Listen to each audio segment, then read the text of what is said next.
انستیتوتا کلپوری کردی ویستاوالکش بو نمایش کرنا کار و چالاکین خو لزانکو ازاخو ساس کر. ادوی پیشانگه دا چندک جی کار و خباتا و انستیتوت اپوار پاراستنا کلتور و کلپوری کردی هاتنه برچاف کرن. حتی نکه چندین ویستاوال مگیراینه مرمامج و ویستاوال ام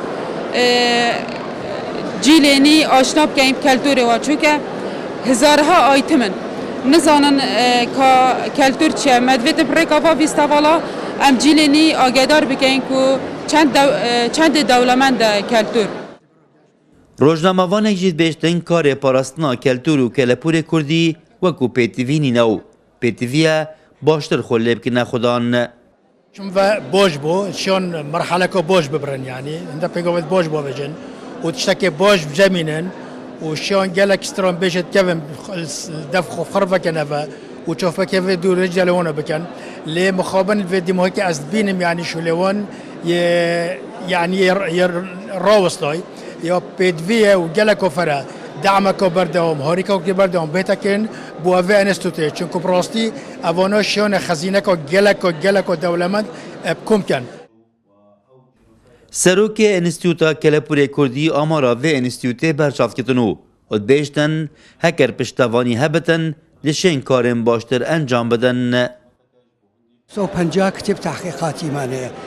زیادتر ل چند هزار ملودی لسال 1921 تأسيس كو كراهته ونوجن كراهته لماركته وفي المكان ما أبينن حتى خذ فتوى كان أبينن ليرا أتوان رسمي بكن وأم رسمان نشاني خلق بدن كإما لسرتاي تلين ميجوي مروفا ودسمان بكردو تا أمرو كتائسته بداخو إما أو مجال ما نبوه يوادار بهاوكاري إنسان هاي انتلكتويل وها زانكو كان دەرسۆزەکان سیاسیەکان بە تایبەت بتوانن کەلتوری فەرهەنگی خۆمان وەکو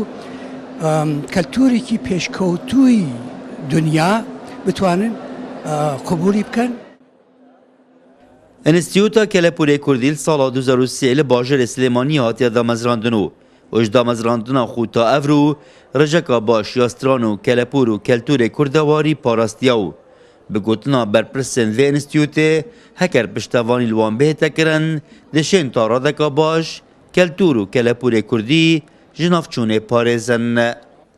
رعت عمر، کرسات نیوز، زاخو.